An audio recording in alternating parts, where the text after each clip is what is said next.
Arthur C. Clarke, Childhood's End, Part 2, The Golden Age. "This is the day," whispered the radios in 100 tongues. "This is the day," said the headlines of 1,000 newspapers. "This is the day," thought the cameramen as they checked and rechecked the equipment gathered around the vast empty space in which Karelian's ship would be descending. There was only a single ship now, hanging above New York. Indeed, as the world had just discovered, the ships above man's other cities had never existed.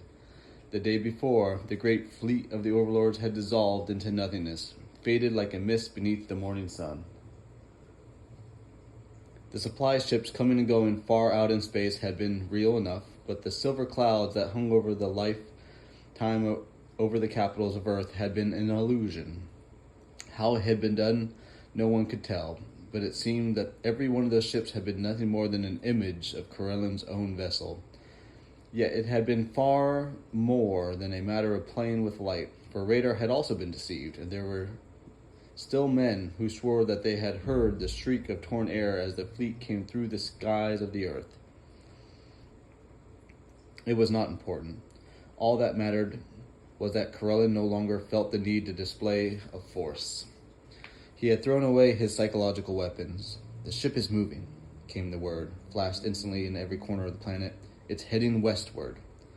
The ship is moving at less than 1,000 kilometers an hour, falling slowly down from the empty heights of the stratosphere. The ship moved out to the Great Plains and to its second rendezvous in history. It settled down obediently before the waiting cameras and the packed thousands of spectators, so few of those whom could see as much as the millions gathered around their TV sets. The ground should have cracked and trembled beneath the tremendous weight, but the vessel was still in the grips of whatever forces drove it among the stars. It kissed the earth as gently as a falling snowflake. The curved wall 20 meters above the ground seemed to flow and shimmer. Where there had been a smooth and shining surface, a great opening had appeared. Nothing was visible within, even to the questing eyes of the camera. It was dark and shadowed as the entrance of a cave. Out of the orifice, a wide, glittering gangway extruded itself and drove purposefully towards the ground. It seemed a solid sheet of metal, with handrails along either side. There were no steps. It was steep and smooth as a toboggan slide, and one would have thought equally impossible to ascend or descend in an ordinary manner. The world was watching that dark portal, within which nothing had yet stirred. Then the seldom heard yet unforgettable voice of Karelian floated softly down from some hidden source. His message could scarcely have been more unexpected. "There are some children by the foot of the gangway. I would like 2 of them to come up and meet me."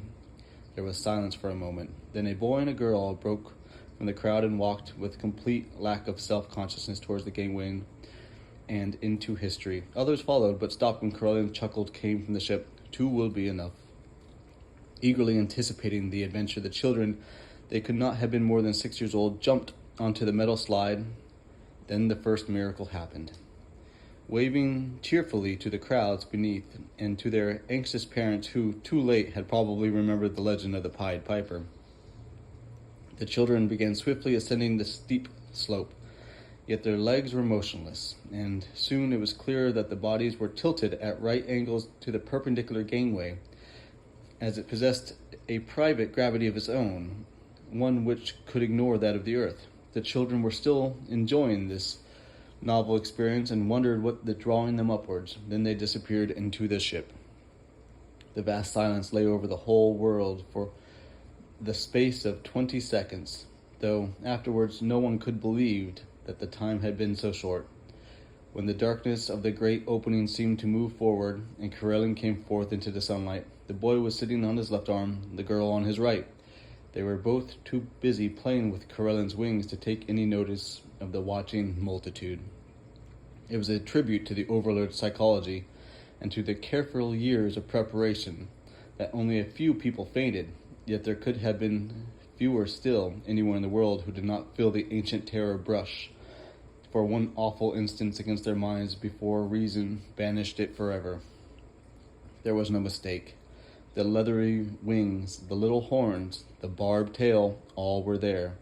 The most terrible of all legends had come to life, out of the unknown past, and yet now it stood smiling in ebon majesty, with the sunlight gleaming upon its tremendous body, and with human child resting trustfully on either arm.